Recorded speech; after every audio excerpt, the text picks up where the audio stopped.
दोस्तों नमस्कार।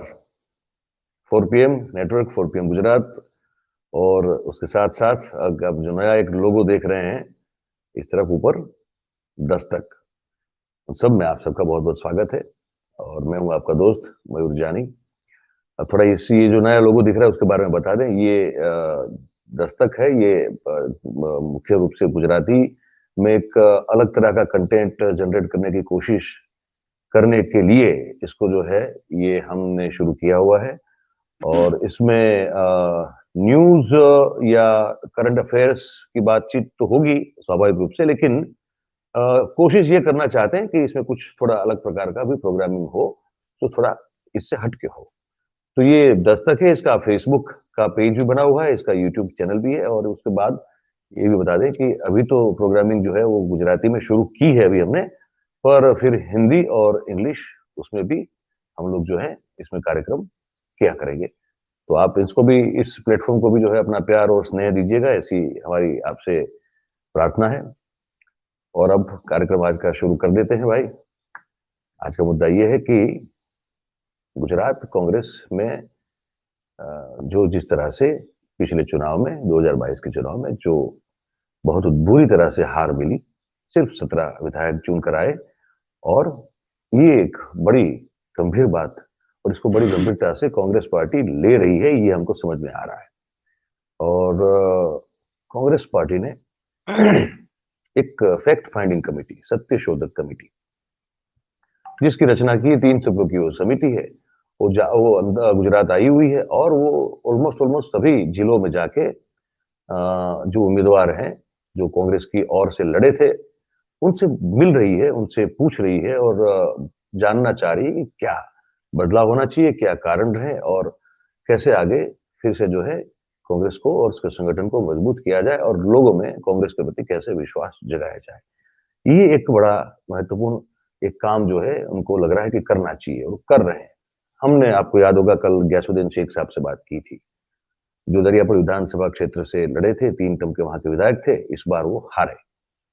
आज हम बात करने वाले हैं गुजरात कांग्रेस के प्रवक्ता और बोटाद विधानसभा क्षेत्र से जो चुनाव लड़े थे और वहां वो हारे हैं। उनका नाम है मनहर पटेल साहब। तो अब तो सबसे पहले हम उनको जो स्क्रीन पर आमंत्रित करते हैं कि वो हमसे जुड़ जाए। मनहर जी, आपका बहुत बहुत स्वागत है 4 PM गुजरात में और 4 PM पे। और ये जो अब दस्तक जो है हमारा, उस पर भी सब ये कोलैबोरेटिव हम काम कर रहे हैं यहाँ पे, तो आपका स्वागत है। और बस ये एक जो शुरुआती सवाल है वो बड़ा एक सिंपल सा है कि हमको ये समझ में आ रहा है, जो पता चल रहा है वो ये है कि आपसे जब ये मुलाकात हो रही है, ये जो 3 लोगों की कमेटी है जो जो सच ढूंढने निकली है कि भाई क्या कारण रहा, ये कमेटी को ये कहा जा रहा है क्या, आप ऑलमोस्ट क्या एक ही सुर है सबका, या आपसे भी पूछें कि अगर आपसे बात हुई तो आपने क्या कहा, तो क्या वो ये है कि अब नया नेतृत्व चाहिए, कुछ फ्रेश लीडरशिप चाहिए? और ये जो अब जो 4 5 6 लोग जो हैं, जो कब से वहां बैठे हुए हैं आपकी प्रदेश की कमान को संभालते हुए और फिर कुछ कर नहीं पा रहे हैं, तो इनकी जगह अब कुछ फ्रेश एकदम, जिसको कहते हैं ना कि यंग ब्लड या फ्रेश ब्लड चाहिए। ये क्या बड़ा मुख्य एक मुद्दा रहा है या और भी कुछ है? और जो भी आपसे आपकी बात हुई वो भी हमको जरा जरूर बताएं कमेटी के साथ। धन्यवाद मयूर भाई। ये नए दस्तक और 4 PM में जो आपने जो शुरुआत किया था 2 साल पहले, अभी आप नए दिन की नई शुरुआत के लिए खूब खूब शुभेच्छाएं। और बात रही हमारी कांग्रेस पक्ष की जो परिस्थिति, वर्तमान सिचुएशन, और आज की तारीख में 3 रिप्रेजेंटेटिव हमारे सीनियर लीडरशिप AICC ने भेजा है गुजरात में, और कहीं न कहीं क्यास निकालने के लिए कि परिस्थिति क्या थी और ये परिस्थिति कैसे हुई, ये दोनों का, और आगे की रणनीति क्या होनी चाहिए 2024 की इलेक्शन के लिए लोकसभा में। तो कुल मिला के मैं बात बताऊँ तो मेरे साथ भी चर्चा हुई। हम भी पूरी गुजरात कांग्रेस प्रदेश समिति एक ये माहौल में है कि आज की तारीख में 17 सीटें हमारी भारतीय जनता पार्टी के सामने हमारी आई, और बाद में कहीं न कहीं हमको एक अपेक्षित जो परिणाम थे वो भी नहीं आए। इसलिए सब लोगों को एक ऐसा था कि भाई कुछ न कुछ इसमें से कहीं न कहीं क्लैरिटी होनी चाहिए। मतलब पूरे गुजरात के कहीं ऐसे संवेदन कार्यकर्ता हैं, लीडरशिप है, उसकी भी सोच थी, उसकी भी मांग थी कि भाई पार्टी में कुछ न कुछ बदलाव की जरूरत है, या कहीं ना कहीं नतीजा ये सब कैसे आया, परिस्थिति इतनी गंभीर क्यों हो गई, जितनी थी उससे भी ज्यादा गंभीर कैसे हुई। तो ये सब कुल मिला के इसका निष्कर्ष निकालने के लिए कहीं ना कहीं समय परिस्थिति के साथ उसको, पार्टी को क्या हम अभी बचे हुए दिनों में, आगे के दिनों में क्या कर सकते, इसलिए हमारी मांग थी। वो मांग के लिए एआईसीसी ने गंभीरता से लिया और ये तीनों हमारे सीनियर लीडर आए हैं, सभी को मिले। बेसिकली हमारी बात तो हमने ये रखी है कि भाई कहीं ना कहीं जरूर से आमूल परिवर्तन की जरूरत है। आमूल परिवर्तन के लिए आप हमको सुने, अब सभी को सुने, और सीनियर लीडरशिप के साथ साथ जो एक सेकंड अरोड़ की जो दूसरी पंक्ति में जो बैठे हैं, कहीं ऐसे सीनियर लीडरशिप हैं वो भी 25 साल से काम कर रहे हैं, क्योंकि हमारी सरकार गुजरात में 25 साल से नहीं है। तो 25 साल से जो सीनियर लीडरशिप बोला जाती है, लेकिन ये फ्रंट पे नहीं है। तो ऐसे कहीं ऐसे लीडरशिप है कि लीडर है कि ऐसे लोगों को चांस नहीं मिला, तक नहीं मिली, और वैसे ही 25 साल से सोच रहे हैं। हमारी ये कमनसीबी भी हुई कि बाहर से आने वाले लोग कहीं कहीं बड़े पद पे गए और बाद निकल गए, ये भी सिचुएशन बने। इसलिए मैं खुद भी पार्टी का जो रवैया था उसके सामने हमने कहीं क्वेश्चन लगाया, और क्वेश्चन के साथ हमने हमारी बेबाकी से बात रखी, हमारे पक्ष में भी अपना पक्ष रखा, और उस पक्ष के साथ उसने कहीं अच्छी बातें भी उसने नोट भी किया, और हमको भरोसा भी दिया कि हम अगले टाइम में, अगले समय में हम कुछ न कुछ नया जो सब लोग सोचते हैं उसमें से ऐसा बनेगा कि कांग्रेस की ज्यादातर जो हम मिलते हैं उसमें से कहीं मजबूताई हमको साथ में आई। तो आप ये कहना चाह रहे हैं कि जो सेकंड कैडर है, जो भी मतलब 25-25, 30-30 साल से काम कर रही है गुजरात में कांग्रेस के लिए, तो वो सेकंड कैडर को अब मौका दिया जाना चाहिए, क्योंकि जो फर्स्ट कैडर के जो कहे जाने वाले लीडर्स हैं आपके वहां पे गुजरात में, वो पिछले 25-27 साल में कुछ जलवा दिखा नहीं पाए, ना सरकार बना पाए, ना सरकार बनाने के बिल्कुल करीब भी पहुंच पाए। अगर सबसे ज्यादा करीब आप पहुंचे तो 2017 में थे, जो आपका 77 तक का आपका आंकड़ा पहुंचा था। तो वो भी जो है वो आप समझ लीजिए कि 15 सीट दूर था बहुमत से सरकार बनाने से। तो ये आप सबने मिलकर ऑलमोस्ट बात कही, और आपने भी यही कहा है कि सेकंड कैडर जो है गुजरात में, जो बड़ी मजबूत आप बता रहे हैं, उनके हाथ में अब कमान सौंप देनी चाहिए। और जो ये फर्स्ट कैडर वाले, जिसमें मैं नाम ले सकता हूँ, आपके वहां भरत सिंह सोलंकी साहब है, आपके वहां अर्जुन मोरवाड़े साहब हैं, आपके वहां पे जगदीश ठाकुर जो भी प्रदेश अध्यक्ष के तौर पर हैं वो है, या आपके वहां सिद्धार्थ पटेल साहब हैं, ठीक है। शक्ति सिंह गोहिल भले ही अभी दिल्ली बैठे हो, लेकिन अपने आप का अपना एक पैर तो गुजरात में बिल्कुल रखते ही रखते हैं, तो वो भी हैं। तो यही कुछ गिने चुने नाम है, और तो कौन नाम हो सकते हैं मनोहर भाई?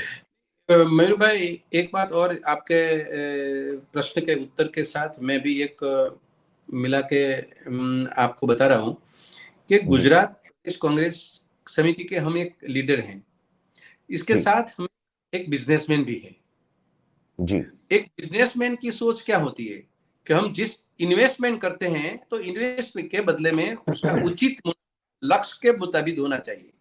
लक्ष्य के मुताबिक हम जब जितने इन्वेस्ट करते हैं उसमें हम समय खर्च करते हैं, हम एक्सपेंस करते हैं, तो उसके मुताबिक मैं कोई भी बिजनेस करता हूं तो इसके एनुअल में मैं ये सोच करता हूं कि इसमें से मैंने सोचा था उतना मिला कि नहीं मिला। जो नहीं मिलते हैं तो हम एक बार और अखतरा कर लेते हैं कि एक्सपेरिमेंट कर लेते हैं, लेकिन तीसरी बार हम नहीं करते। ये तो राज की बात बिल्कुल, है। बिल्कुल। आज हम एक बार, दो बार, तीन बार, चार बार हम एक ही बंदे को, एक ही टीम को, एक ही सोच के साथ, एक ही सिस्टम के साथ हम एक्सपेरिमेंट करते रहे, वो कार्यकर्ता के साथ हम काम करते रहे, तो दोषित कौन होगा कौन नहीं होगा ये सब बताने के लिए कोई जरूरत नहीं है। दोषित मतलब कि विफल कौन होगा, या दोषित निर्दोष दोष नहीं है, लेकिन विफल निष्फलता जो जिम्मेदार मिली, कौन होगा? हाँ, उसका जिम्मेदार उसकी कौन होगा? हाँ। जिम्मेदारी सबको लेनी चाहिए। और इसमें 50 कारण भी हो सकते हैं, लेकिन एक मजबूत कारण जो होता है वो नेतृत्व का होता है। नेतृत्व के दूरी संचार से पूरा गुजरात का और पूरे देश का काम, पार्टी का काम चलता है। हमें अपेक्षा क्या रखी?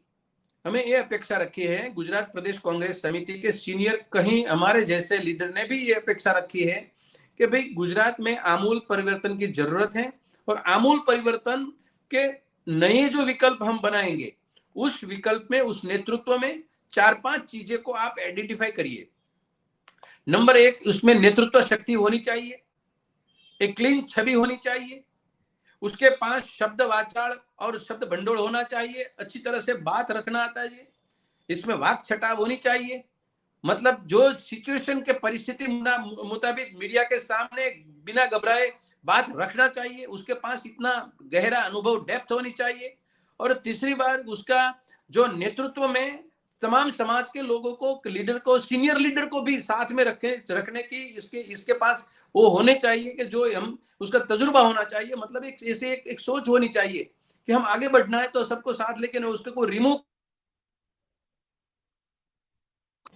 तो ये सिचुएशन में मैं ये समझता हूं कि कांग्रेस इसके बारे में गंभीरता से, ये जो नितिन राउत साहब की जो निगरानी में जो कमेटी आई है, उस कमेटी ने ये पूरी तरह से हमारी बात को कंसिडरेशन करने के लिए राइट डाउन किया है। हम भरोसामंद हैं आज की तारीख में जो सिचुएशन में। हाँ, एक दूसरी बात, उसके पास उम्र होनी चाहिए। मैं भूल गया, 7-8 बात है, जो है उसके पास उम्र होनी चाहिए, वो नी रिप्लेसमेंट वाला नहीं होना चाहिए, कम से कम।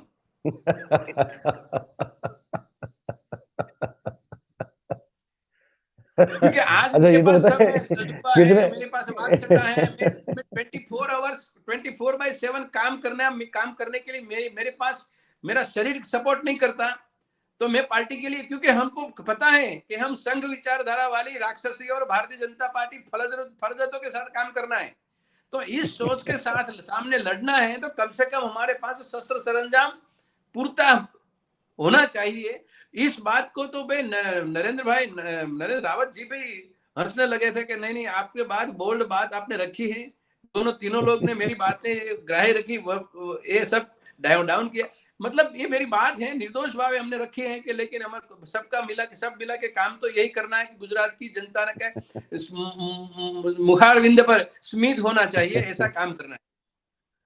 ये तो बड़ी अच्छी बात है। पर ये बताइए कि हमको तो सुनाई दे रहा है कि अभी फिर से परेश दानानी साहब को बना रहे हैं प्रदेश अध्यक्ष। नहीं, फिर मीडिया तो का फिर वही अभी तो फिर कोई वही खेल हो रहा है क्या, कि वही मतलब पुराने चेहरे और वही लोग, एक कुर्सी खाली करेगा, दूसरे की जगह बैठेगा, दूसरा दूसरे की जगह बैठेगा, चौथा पांचवे की जगह बैठेगा, बस वही लोग बैठते रहेंगे, यही होने वाला है क्या? मैं तो नहीं मानता ऐसा, कोई ऐसा डिसीजन अभी तो आया नहीं है, अभी तो मैंने सुना नहीं है, लेकिन मैं समझता हूं कि हमको कुछ पाना है, मतलब गुजरात की जनता के साथ खड़े रहना है, सफल और सक्षम विपक्ष का देने का हमारा कोई तजुर्बा है, तो मेरी सोच ये है, पार्टी की सोच और पार्टी का डिसीजन क्या होगा ये मेरे को पता नहीं अभी, लेकिन हम एक कार्यकर्ता रूप से हमारी जो राय रखने की है तो हम राय बेबाकी से रखते हैं कि हमें 24 के जो भी है उसके बदले में, जो भी कोर कमेटी है उसके बदले 51 में से, 51 में से 51 में से कोई भी बंदे को पसंद करिए और इसके साथ इसका रेपो बनाइए। आपने खूब बहुत सेवा की है गुजरात की और ये आप भी करते रहिए, लेकिन निर्णायक तबक्के में जब जनता के सामने, मतदारों के सामने जाना है, तो हम आज की तारीख में 2022 की इलेक्शन को हम फेस किया है, उस रिजल्ट को हम सामने रखते हैं, तो हम अगले टाइम जाने का है, कोई भी इलेक्शन के मोड में या संगठन का मोड में जाना है, तो कम से कम हमारे पास सक्षम नेतृत्व की एक छवि होनी चाहिए, सक्षम है या नहीं है, लेकिन हमें क्वालिफाइड होना चाहिए, सब लोगों को लगना चाहिए कि भाई ये कांग्रेस वालों को अच्छा लगे तो नहीं, लेकिन जनता को, मतदार को, गुजरात की 6.5 करोड़ जनता को भी लगना चाहिए कि नहीं नहीं, कांग्रेस ने अच्छा बंदा चूज किया है और ये कुछ कर सकता है। भरोसा देने के लिए कुछ न कुछ नया करना पड़ेगा, वरना भरोसा ही नहीं देंगे हम, तब तक तो ये कोई बात तो नहीं बनती, हम तो बात करते रहेंगे, हम तो आपकी बात बिल्कुल विचारधारा। सही है मनोहर भाई, बिल्कुल बिल्कुल सही बात है। और ये बात सही है, क्योंकि एक जो एक क्रेडिबिलिटी थी बतौर एक पार्टी, पॉलिटिकल पार्टी, इतनी पुरानी पार्टी, सबसे पुरानी पार्टी, और जिस बार चुनाव में हम घूम रहे थे, आप भी तो लोगों के बीच में रहते हैं, हम सब रहते हैं, तो ये बात तो सवाल था कि भाई जीता है तो फिर वही होने वाला है। वो देखिए 15 लोग तो अ, विधायक जो है वो तो छोड़ के चले गए बीजेपी में, अब फिर से जिताएंगे तो पता नहीं और कितने बीजेपी में चले जाएंगे। ये एक फैक्टर भी तो रहा है, और वो फैक्टर इसलिए हुआ है, मैं आपकी बात से इसलिए भी, दूसरी बात से भी, या तो पहली बात जिसको कहेंगे उससे भी सहमत हूं, क्योंकि अगर आपकी प्रादेशिक लीडरशिप अगर बहुत स्ट्रांग रही होती, तो 27 साल तक आपको विपक्ष में बैठना ना पड़ता। ये भी बिल्कुल आपकी बात सच है। और हर बार जैसे कल गयासुद्दीन भाई से बात हो रही थी तो वो कह रहे थे कि भाई जगदीश ठाकुर साहब को सबने ऑलमोस्ट किनारे पे कर दिया था या तो अकेला कर दिया था, और बाकी इनका उनका इशारा उन्होंने नाम नहीं लिया, लेकिन उनका इशारा भरत सिंह सोलंकी की तरफ था। तो उन्होंने कहा कि भाई ये बीच बीच में जो है हमेशा मतलब दौरान पूरे इलेक्शन के दौरान उन्होंने बहुत परेशानी की और जगदीश ठाकुर को अकेला कर दिया। ठाकुर बेचारा ठाकुर साहब करें तो क्या करें। और उनका ये कल कहना था कि अब राष्ट्रीय नेतृत्व ने इस बार जो है कुछ रुचि नहीं दिखाई, इंटरेस्ट नहीं दिखाया। तो हमने उनको कहा कि गियासुद्दीन भाई, क्या ये जिम्मेदारी प्रादेशिक नेतृत्व की नहीं बनती है कि वो चुनाव, प्रदेश का चुनाव वो जीत के दिखाएं। तो उनकी दलील ये थी मदर भाई कि नहीं देखिए, यहाँ तो नरेंद्र भाई, अमित भाई जैसे अगर लोग आके मोर्चा संभालते हैं और उसके खिलाफ अगर हमारे राष्ट्रीय नेता नहीं आएंगे तो कैसे जीत पाएंगे। तो ये हर बार तो नहीं होता ना। तो आपकी बात से इसलिए सहमत हूं कि अगर प्रदेश का नेतृत्व अगर सक्षम या सबल नहीं है तब तक तो आप चुनाव जीत नहीं पाएंगे। जी बिल्कुल आपकी बात सही है।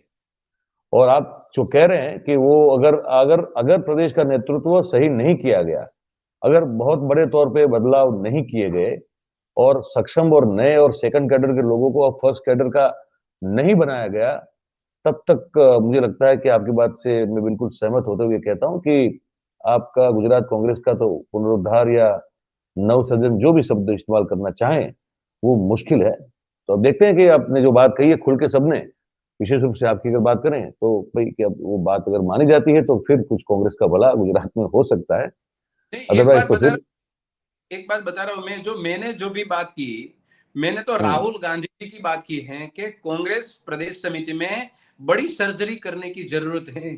तो मैं ये बात तो 4 से 5 साल पहले, 7 साल पहले तो राहुल जी ने बोले थे, राहुल जी बोले थे, गुजरात जी में आके बोले। तो वही बात हम करते हैं ना, हमने राहुल जी ने सिखाया कि सर्जरी की जरूरत है, इसका शब्द प्रयोग हम कर रहे हैं अभी। वरना तो क्या है कि यहाँ पे पार्टी के लिए कुछ बोलना ये तो हमारी छड़ियों में नहीं है, लेकिन पार्टी की रियलिटी जो है वो तो राहुल गांधी जी ने अच्छी तरह से, और वो मैं बिलीव करता हूँ कि सर्जरी की जरूरत है। चलिए, सर्जरी की जरूरत है, बड़ी एक साफ सफाई की जरूरत है। बहुत सारा कूड़ा कचरा जो है पार्टी में पड़ा हुआ है और कहते हैं कि उससे वास्तु खराब हो जाता है अगर बहुत कचरा इकट्ठा हो जाए तो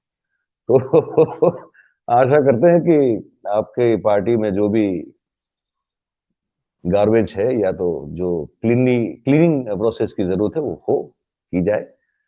एक बात और करनी है आपसे। हमने उस दिन अब हमने आपका मैसेज पढ़ा तो हमको बड़ा इंटरेस्टिंग लगा, फिर हमने थोड़ा स्टडी किया, फिर हम कहा कि आज उस पर बात करते हैं आपसे। दूसरा जो मुद्दा दर्शकों को बता दें, दूसरा मुद्दा अभी जो हम बात करने जा रहे हैं वो गौ माता को लेकर है। और गौ माता के लिए अगर गुजरात सरकार में गौ सेवा बोर्ड भी बना है, उसको लेकर भी है। और जो गुजरात की गौशालाएं हैं, चुनाव से पहले 500 करोड़ रुपया का एक पैकेज जो लंपी वायरस के चलते घोषित किया गया था गौशालाओं को, वो अब तक मिला नहीं है किसी को। तो वो सब क्यों नहीं मिला है और उसके क्या क्राइटेरिया डिसाइड किए गए हैं। और गौ सेवा बोर्ड ने, जो गाय हमारी माता है, ये हमारा भारतीय जनता पार्टी का नारा भी है एक तरह का। तो ये गायों के साथ क्या हो रहा है मदर भाई गुजरात में हमारे, ये बताइए। मयूर भाई, आपके सामने आपका जो शब्द प्रयोग था जो क्वेश्चन का, इसमें थोड़ा स्वस्थ कर दूं आपका कि 2022-23 का विधानसभा में जो बजट पारित होता है, उस बजट में 500 करोड़ रुपया गाय माता के लिए पर दिन, एक दिन 30 रुपया के लिए काउंट करके गुजरात की 1700 गौशाला और पांजरापोड़ में जो पशुधन है, उस जी पशुधन की स्ट्रेंथ है 4.5 लाख गौ माता। 4.5 लाख गौ माता के लिए ये जो 1700 गौशाला पंजरापोड़ है, उसके लिए 500 CR रकम का प्रावधान किया और बजट में भी ये कंसिडरेशन किया। बाद जी में 1 अप्रैल 2022 से ये उसका इम्प्लीमेंटेशन करने का था। भारतीय जनता पार्टी का प्रदेश प्रमुख धर्म सभा में राजकोट में ये बात का, ये पूरी बात का ये दोहरान करते हैं। भाजपा का, सरकार का मंत्री सी और ये इसके साथ प्रवक्ता भाई जीतू भाई वाघाणी, इसका भी ये रिपीट करते हैं। और ये योजना के नाम रखा था मुख्यमंत्री गौमाता पोषण योजना। उसमें मुख्यमंत्री शब्द प्रयोग किया है कि मुख्यमंत्री गौमाता पोषण योजना। इस योजना के मुताबिक 1 अप्रैल को इम्प्लीमेंटेशन करने का था। आज की तारीख कौन सी? 18 आज जनवरी। जनवरी। जी 18 जनवरी है। उसके बीच में फूटी कौड़ी कोई भारतीय जनता पार्टी की सरकार ने नहीं छोड़ी। उस जी पूरे गुजरात में गौशाला चलाने वाले कोई साधु संत हैं, कोई गौ प्रेमी हैं, गौ जीव दया कोई बिलीव करने वाले कोई संस्थाएं हैं। पुराने समय में कांग्रेस के वक्त में ये अनेक रजिस्टर्ड गौशालाओं बनाया था, गांव में कई तालुका लेवल जी पे। उस जी गौशाला आज की तारीख में चलती है। भारतीय जनता पार्टी की भाग्यवान ये प्रचार के सामने एक भी गौशाला भारतीय जनता पार्टी ने सरकारी रजिस्टर्ड तौर पे नहीं बनाया। फिर जी भी ये गौशाला का संचालकों को 500 CR देने का था। मतलब गौशाला का गौ माता के लिए ये वचन था। हमारे लिए, जी आपके लिए 6.5 करोड़ की जनता का वचन नहीं था। ये भारतीय जनता पार्टी की सरकार ने ऑफिशियली गाय माता को मैंडेट दिया था कि माता, तुम्हारे लिए पर डे 30 रुपया का खाने का बंदोबस्त हम करेंगे। बिल्कुल 30 रुपया का खाने का बंदोबस्त करने में ये भारतीय जनता पार्टी जैसे हमारे को बेरोजगारी का रोजगारी का वचन, जैसे फार्मर को दुगुनी आय का वचन, जैसे कहीं ना कहीं दूध उत्पादकों पशुपालकों के लिए वचन, ये सबके लिए तो वचन बहुत दिया, लेकिन गाय माता के साथ वचन देने के बाद भी उसका इम्प्लीमेंटेशन नहीं किया। एक बात।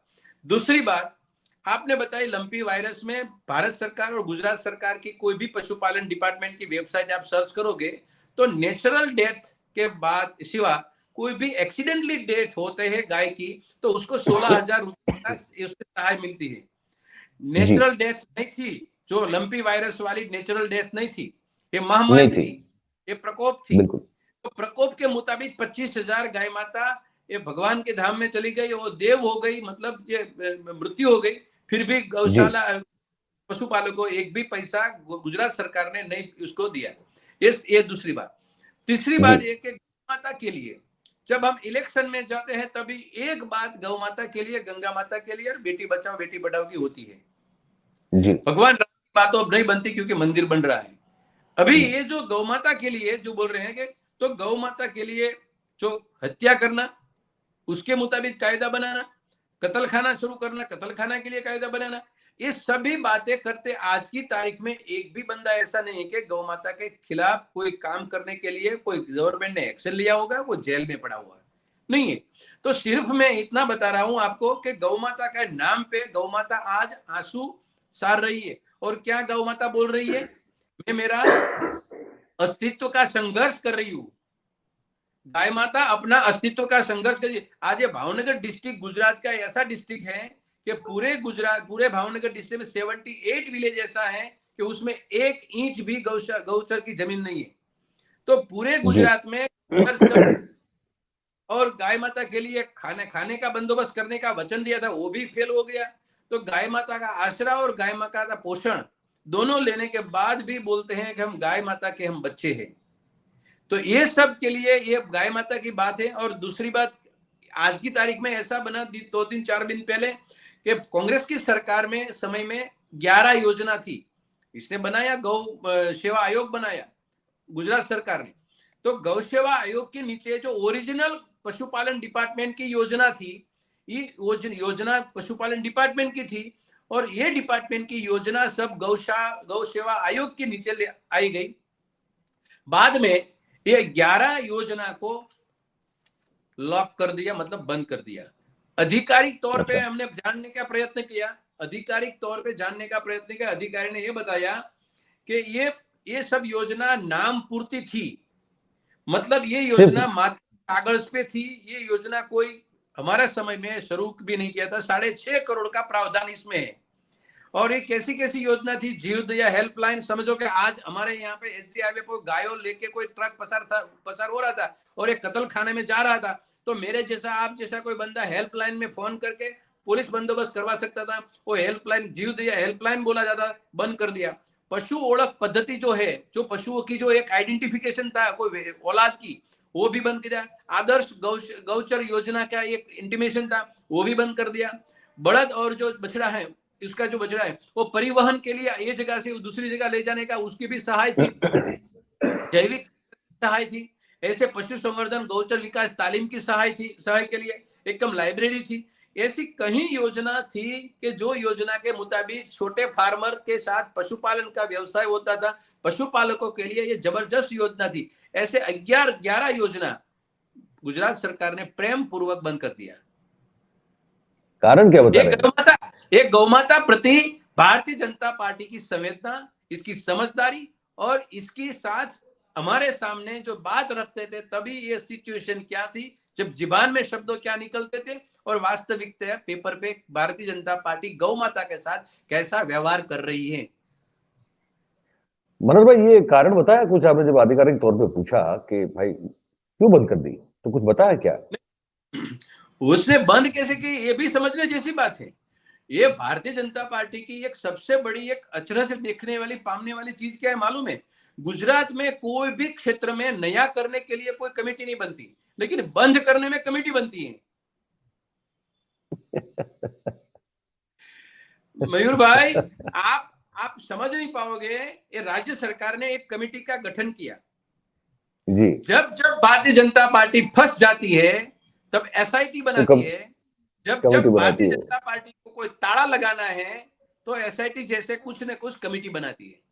ये कमेटी बनाई और कमेटी का रिपोर्ट आया कि ये बंद कर दो। कमेटी किस लिए बनाई? बंद करने के लिए बनाई। कमेटी इसलिए नहीं बनाई कि चालू रखना है, बंद करना है, ऐसे नहीं बनाई। ऐसे नहीं बनाई कि ये सब 11 योजना है, उसको सुदृढ़ बनाने के लिए, उसको कार्यान्वित करने के लिए, उसको कुछ न कुछ नया रास्ता मिलने के लिए, कुछ सर्च का संशोधन करने के लिए कमेटी नहीं बनाई। और कमेटी बनाते नहीं। ये कमेटी इसलिए बनाई कि बंद करने के लिए कोई आदर्श होनी चाहिए, कि बंद करने के लिए कोई नई सरकार आ गई तो ये सरकार ने बंद कैसे की थी, तो कमेटियां बनाई थी, हमने कुछ नहीं किया। पॉलिटिशियन लोग को, जो लोग हैं, जो राजकीय लोग हैं, जो सरकार है, वो सरकार सीधा मटका किसके पर फोड़ता है? अधिकारी पर फोड़ता है। अधिकारी ने गठन बनाया और कमेटी बनाई। कमेटी ने बोला कि 6.5 करोड़ का 4 करोड़ 60 लाख का खर्च है, वो खर्च करने की कोई जरूरत नहीं, इसके कोई मान्य नहीं है। ठीक, फिनिश, 11 योजना बंद। ये इसमें बता रहे हैं कि कितने कितने किसान या कितने पशुपालक इसका लाभ ले रहे थे, जिनको अब लाभ नहीं मिलेगा?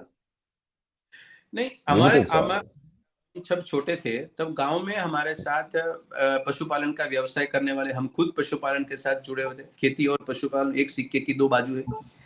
जब गांव में क्या होता है कि गांव में जो अवावरू ढोर बोलते हैं, अवावरू मतलब किसी का कोई, जब मतलब कोई ने कई शब्द प्रयोग करते हैं, मतलब जिसका मालिक नहीं होता, ये या तो मालिक ने भी उसको ऐसे आखला है, जो बड़द है, आखला बोलते हैं, आखला है। ये आखला मतलब कि जो बैल होता है, जो खूंट होता है, बैल जिसको कहते हैं, हम हिंदी के दर्शकों को ये बताना चाहेंगे कि जो जिसका कोई मालिक नहीं होता, वैसे ही घूमता रहता है, आवारा घूमता रहता है वो। हाँ, तो ये खूंट की जो औलाद नहीं है, नस्ल नहीं है, असल औलाद नहीं है, तो इस औलाद को खसीकरण करने की योजना होती है। जैसे उसका वंशम परंपरागत जो अच्छे नस्ल के औलाद के बच्चे के, कहीं न कहीं गाय के, बलद के जो औलाद होनी चाहिए, मतलब के काम में आने वाले के दूध है तो दूध उत्पादन के लिए अच्छी गाय बने, तो ये सब के लिए कहीं न कहीं रिसर्च संशोधन चलता था, अभी चल रहा है, लेकिन ये यंत्रवत कार्यान्वित से ठीक है, चलता है दिखाने के लिए। लेकिन सिचुएशन में ऑल मिला के क्या बोलता हूं कि गुजरात सरकार ने गौ माता के साथ क्या वचन दिया था माता को, ये वचन के साथ एक गौचर को बेचना, ये योजना गौ माता की बंद करना, उसको खाने के लिए बंदोबस्त करना, जाहिरात करना, गौ माता मुख्यमंत्री पोषण योजना का टाइटल लगाना, बाद में कुछ नहीं देना, तो ये सब क्या है? ये दोगली बातें, ये सब सरकार को, सभी को पता नहीं होता। आप जैसे मीडिया को ऐसे ऐसे सोचा कि गौ माता के लिए बात करेंगे, लेकिन एक भी टीवी चैनल पे इसकी चर्चा नहीं है। एक भी गुजरात में 11 योजना बंद कर दिया। वहां सर टीआरपी का मामला होता है, बेचारों को, वो क्या करेंगे? उनको ये होता है कि कुछ सनसनीखेज बातें की जाए ताकि लोग जो है देखें इसको, ये होता है ना। सरकार की सोच है, सरकार की सोच है, ये सोच के बारे में हम उसके साथ में एक काम गलत है, निर्णय लेकिन प्रावधान किया है, मुख्यमंत्री गौ माता पोषण योजना का नाम रखा है उसमें जी, और 500 करोड़ नानी छोटी अमाउंट नहीं है, 500 करोड़ का प्रावधान करते हैं। अच्छा मनोहर भाई, ये कुछ आप बता रहे थे ना जब हमारी फोन पे बात हो रही थी कि ये 500 करोड़ अब तक क्यों नहीं किसी गौशाला को मिल रहा है? क्राइटेरिया कुछ आपने कहा कि इस तरह का बना दिया गया है, वो क्या है? इसमें क्राइटेरिया कुछ 1700 गौशाला पांजरापुर को देने का था, और वहां पे जितनी भी गौ माता लालन पालन हो रहा था गौ माता गौ पोषण योजना के मुताबिक, तो उसको देना था एक दिन का 30 रुपया प्रमाण एक गौ माता का कंसिडर करने का। लेकिन इसके पैसा नहीं निकालने के बदले में ये लोगों ने कहीं ना कहीं अधिकारी के तौर पे कहीं ना कहीं तुक्का लगाया। तुक्का ऐसे लगाया कि इसने एक क्लोज ऐसा लगाया, बाद में लगाया, क्लोज तो पहले नहीं था, देने के लिए तो जाहिरात कर दिया था, लेकिन जब जी देने का वक्त आया तब गुजरात सरकार ने क्लोज लगाया। एक क्लोज ऐसा लगाया कि कोई भी गौशाला है उसके साथ जमीन खुद की होनी चाहिए, जिस रजिस्टर्ड संस्था है उसके खुद की जमीन होनी चाहिए, 7 बार का उतारा होना चाहिए इसके पास, तो ही उसको देंगे। नंबर 2, 3000 की मर्यादा में ही देंगे, 3000 के ऊपर कोई पशु धन है अंदर तो उसको नहीं देना। लेकिन मतलब 2-3 मुद्दा ऐसा लगा दिया कि कम से कम 200 ने 1700 में से 250 गौशाला बची, मतलब सिर्फ 80 करोड़ 80 करोड़ 80 का मामला भी सिमट जाते। लेकिन वो लोगों ने नहीं लिया, क्योंकि हमारे तो पूरा चाहिए, हमें क्या गौ माता का हम लालन पालन करते हैं, तो सरकार ने किया है इसलिए हम भरोसामंद थे इसलिए तो हम गौ माता के लिए कुछ न कुछ बाहर से लाके हम बंदोबस्त करते थे। आज की तारीख में ये लोग तो ये सोच रहे हैं कि गौशाला और पांजरापोल को खुला कर दो और गौ माता को भाजपा भरोसे छोड़ दो।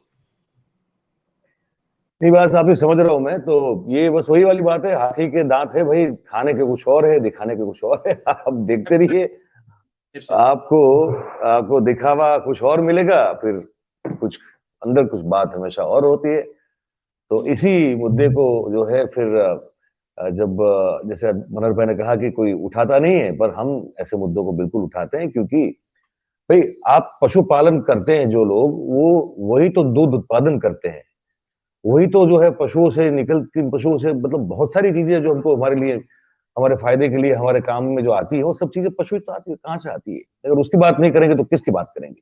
ये बहुत जरूरी है। एक चीज जाते जाते हम आपको बता रहे हैं, उस पर दर्शकों को भी बोल दें, एक हम कल बात करने वाले हैं। भाई ऐसा है कि गुजरात पुलिस जो है, अगर आपको पैसा चाहिए, बहुत जरूरत हो पैसे की, तो अब ये काम कानून व्यवस्था तो संभालने का काम तो अभी ठीक से हो नहीं रहा है, लेकिन एक और काम सौंपने की बात हो रही है गुजरात पुलिस को, वो है कि अब वो आपको लोन दिलाएगी। ठीक है, तो उस पर भी जो है बात करेंगे, लेकिन आज इस कार्यक्रम में हमें इन दो मुद्दों को लेकर बात करनी थी, और हमने बात की, और मनोहर पटेल साहब ने बड़ी बेबाकी से हमसे जो है, एक तो विदिन द पार्टी उन्होंने अपनी क्या बात रखी है, कांग्रेस में को नए नेतृत्व की, फ्रेश लीडरशिप की क्यों जरूरत है, उस पर उन्होंने बिल्कुल साफ और खुल के कहा।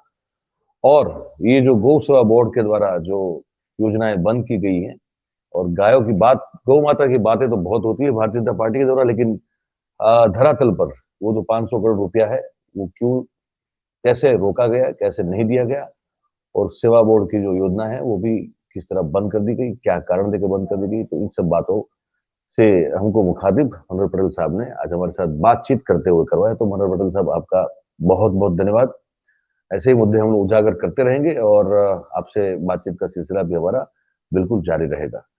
तो दोस्तों अब जी, तो अब जो है दोस्तों, काम हमारा जो है आज का इस कार्यक्रम का तो समाप्त होने जा रहा है, और सबसे गुजारिश जैसे करते हैं वैसे आज भी करेंगे कि अगर अच्छा लगता है आपको, तो इसको जरूर लाइक कीजिए, शेयर कीजिए, ताकि हम ज्यादा से ज्यादा लोगों तक अपनी बात पहुंचा पाए। सब्सक्राइब करिए और करवाइए, और कमेंट जो है जरूर कीजिए। और बस इसी बात के साथ सबको शुभ रात्रि कहते हुए हम आज्ञा चाहेंगे आज। आप सबका बहुत बहुत आभार, बहुत बहुत धन्यवाद। Thank you very much. नमस्कार।